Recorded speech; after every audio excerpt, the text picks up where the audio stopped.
Terima kasih ya rekan media Iya, semua. sama-sama, Bang. Kita semua ya sih. Lo jangan ini ya.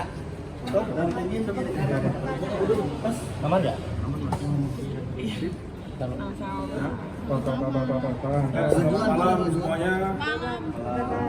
Terima kasih, hari ini kita sudah selesai proses pemeriksaan BAP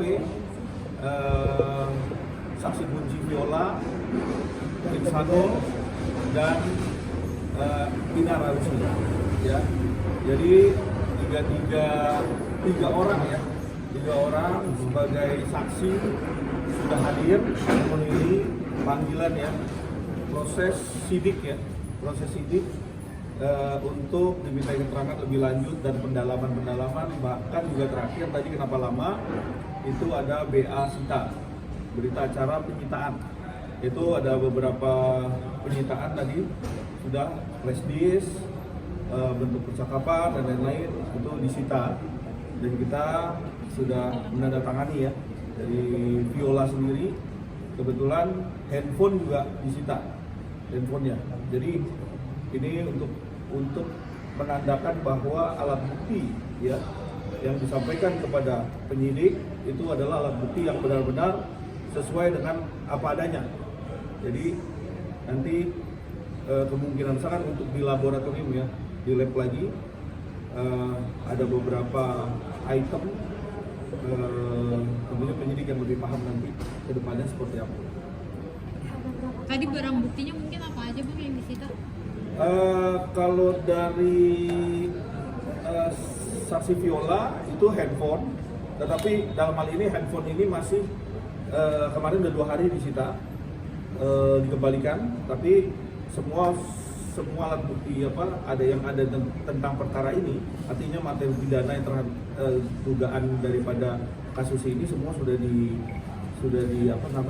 dicek ya, dan itu adalah proses di mana harus melalui tahapan disita ya kalau udah melakukan proses sidik kan ya, ada upaya paksa. Kalau dari Insan apa yang disita? Insan flash disk tadi. Handphone enggak, karena kan dari bentuk-bentuk percakapan WA ya dan file-filenya mungkin itu yang diminta. Berapa pertanyaan? Pertanyaan Pak, sekitar 20-an tadi. Dari jam 3 sore sampai jam segini Ada yang ya pastinya terkait illegal access pastinya, terus terkait orang-orangnya yang dikenal, tapi memang mungkin aku belum bisa katakan di sini, dan nanti dari bapak penyidik aja yang mengungkap. Kalau dari Kak Insannya sendiri mungkin kenapa sih alasan ingin mengungkap illegal access ini, orang-orang di balik ini? Ya karena harusnya kan kemarin itu kan memang kita kalau on the track dari awal, saya sendiri itu baik-baik aja sama Mama sama Ina, baik-baik aja semuanya gitu. Jadi kita ingin mengungkap siapa orang-orang yang menghasut ini, orang-orang yang coba untuk membuat cerita, dan ya orang-orang yang di belakang lah. Tadi kan bilang hubungan baik dengan Mawar, tapi kalau jika dalam kasus illegal access ini nama Mawar ikut terseret mungkin gimana? Ya itu saya belum bisa jelaskan di sini, nanti biar dari bapak penyidik aja. Mungkin Ya, artinya proses hukum ini kan tidak berlaku surut ya. Apapun nanti dari proses pengembangan, kira-kira ada yang keterkaitan, ada yang keterlibatan, tentunya ini tidak menutup kemungkinan semua pasti akan dipanggil. Terkait masalah siapa yang akan ditetapkan nanti sebagai tersangka, kalau ini sempurna semua, ya saya rasa itu yang terpenting, karena kan kita lihat segala sesuatu itu dari cerita ataupun kronologis kejadian ya, tentunya ada motifnya nih, gitulah.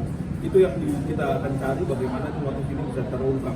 Tentunya Barreskrim Mabes Polri tentu dari ada hal ini cyber ya, ini pasti akan mengungkap kasus ini dengan jelas-jelasnya. Kalau memang di situ ada permufakatan yang berlaku jahat ya, permufakatan jahat. Tapi kita kan nggak bisa mendahului penyidik. Tentunya penyidik juga mempunyai cara bagaimana dia mengembangkan atau memproses kasus ini dengan secara transparan ya, dan presisi tentunya seperti itu. CCTV itu terbongkar setelah kabar yang saling menghindari seperti itu kan diambilnya dicurinya itu. Kira-kira udah hampir 2 bulan ya, udah 2 bulan lebih. Oh, berarti setelah berita insiden ini sudah ramai ya? Iya, udah ramai. Jadi memang kalau dilihat di sini prosesnya memang sudah direncanakan terlebih dahulu. Dugaan kita seperti itu ya, karena memang ada waktunya dan sudah nanti dilihatlah bagaimana pengembangan daripada cecetan, terus nanti merujuk kepada adanya kewajiban yang itu ada, terus nanti handphone itu kan bakal disita, kalau memang ada peredaran ataupun aliran uang di situ, ya mungkin itu juga nanti akan terlihat. Nggak bisa di close ini, karena saya rasa nih media juga akan mengawal kasus ini kan. Ini kan kasus illegal access kan, tentunya harus dibuka seterang-terangnya. Tapi kalau kuasa hukum sudah mengantongi siapa nama-nama orang pelaku ya? Ya kalau dikantongi sudah, inisial kan sudah, rekan-rekan semua sudah tahu. Tinggal nanti dikembangkan kan oleh penyidik. Karena penyidik itu menguatkan dulu alat buktinya. Karena kalau di dalam cyber ini kan harus begitu naik sidik dia melakukan upaya paksa. Upaya paksa itu tidak boleh menghilangkan alat bukti, apalagi alat komunikasi. Dan kalau itu menghilangkan, tandanya sudah tahu bahwa ini ada satu tindak kejahatan yang disembunyikan kan gitu kan. Dugaan kita kan seperti itu. Makanya biarkan proses ini berjalan. Kalau memang di sini terlihat memang ada sesuatu hal yang menjanggal, ya kita juga pasti akan melakukan upaya-upaya lain. Motif diperjualbelikan atau pemerasan itu ada kemungkinan ke arah sana video itu ya diperjualbelikan secara tidak langsung, bukan jual beli begitu. Ya kita lihat di sini ada permufakatan, ada hal-hal yang kita duga seperti itu, dugaan kuat kita seperti itu ya. Gitu. Pak, ini terkait ada namanya Mawar gimana nih Pak? Kenapa? Kunci terhadap Viola sendiri. Ya, kalau saksi kunci ini adalah masih Viola dan ada lagi muncul yang lainnya nanti dipanggil. Nah itu juga nanti akan dilakukan pemanggilan karena tadi ya sudah diterima oleh kuasa hukum dari Inara Rusli, SPDP-nya sudah diterima langsung ke Jampidum ya, karena di Baris Krim Mabes Polri. Jadi sudah diterima SPDP-nya, terus panggilan saksi juga sudah ada semuanya. Kalau mau dilihat tuh boleh. Panggilan di sini. Nah ini panggilan saksi ya, panggilan saksi. Boleh angkat Bang? Bikin apa? Ini panggilan saksinya. Tahan Bang, motor Bang. Tahan Bang.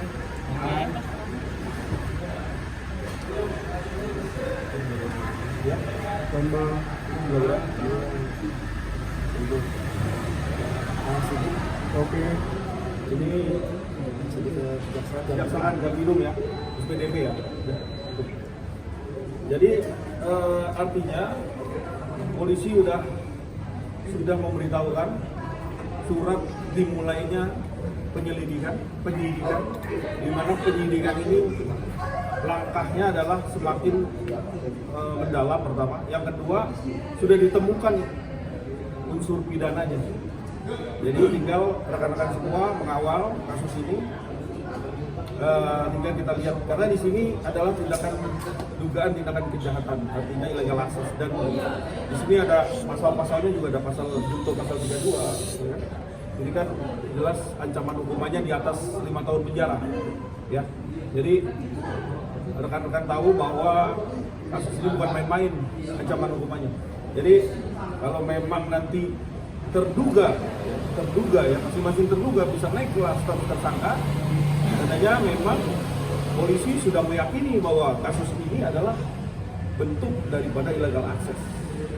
Perkara itu nanti illegal access berkembang menjadi pasal-pasal selanjutnya ataupun ada pasal 55 mengikut sertakan dan lain-lain. Itu nanti pengembangannya.